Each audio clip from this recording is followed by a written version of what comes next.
ನಮ್ಮ ದೇವರು ಕರ್ತನಾದ ಯೇಸು ಕ್ರಿಸ್ತನ ನಾಮದಲ್ಲಿ ಅನುದಿನದ ಆಹಾರ ಪ್ರಿಯರಿಗೆ ಪ್ರೀತಿಯ ಶುಭಾಶಯಗಳು.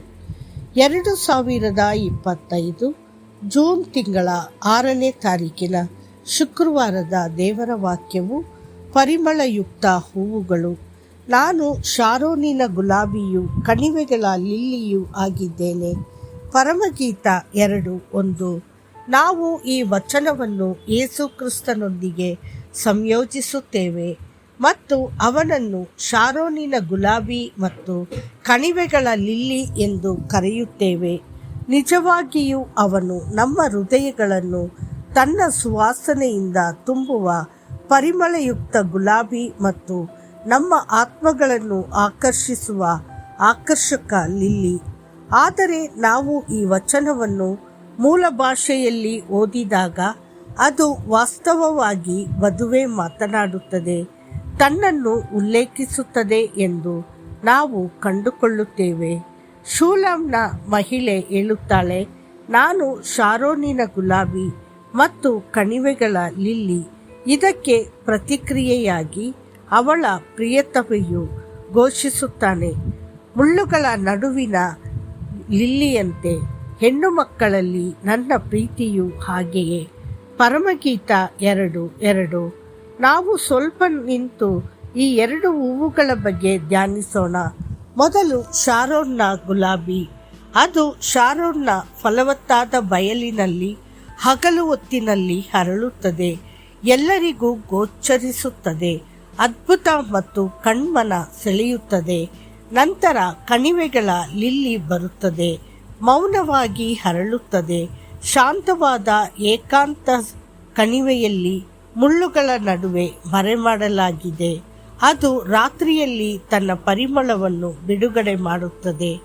ಸಮೃದ್ಧಿಯ ಪ್ರಕಾಶಮಾನವಾದ ದಿನಗಳಲ್ಲಿ ಮತ್ತು ದುಃಖದ ಕತ್ತಲೆಯ ಕಣಿವೆಗಳಲ್ಲಿ ಎಲ್ಲ ಋತುಗಳಲ್ಲಿಯೂ ಕರ್ತನಿಗಾಗಿ ಸುಗಂಧವನ್ನು ಹರಡಲು ನಾವು ಕರೆಯಲ್ಪಟ್ಟಿದ್ದೇವೆ. ಪರೀಕ್ಷೆಯ ಮುಳ್ಳುಗಳಿಂದ ಸುತ್ತುವರೆದಿರುವಾಗಲೂ ನಮ್ಮ ಜೀವನವು ಭಕ್ತಿಯ ಸುವಾಸನೆಯು ಬಿಡುಗಡೆ ಮಾಡಬೇಕು. ಯೇಸು ನನ್ನನ್ನು ಕಳುಹಿಸಿದಾತನ ಕೆಲಸಗಳನ್ನು ಹಗಲಿರುವಾಗಲೇ ನಾನು ಮಾಡಬೇಕು. ರಾತ್ರಿ ಬರುತ್ತದೆ, ಆಗ ಯಾರು ಕೆಲಸ ಮಾಡಲಾರರು. ಯೋಹಾನ 9:4. ವಾಸ್ತವವಾಗಿ ಅವನು ದೇವರ ರಾಜ್ಯವನ್ನು ಸಾರುತ್ತಾ ಪಟ್ಟಣದಿಂದ ಪಟ್ಟಣಕ್ಕೆ ಹೋದನು.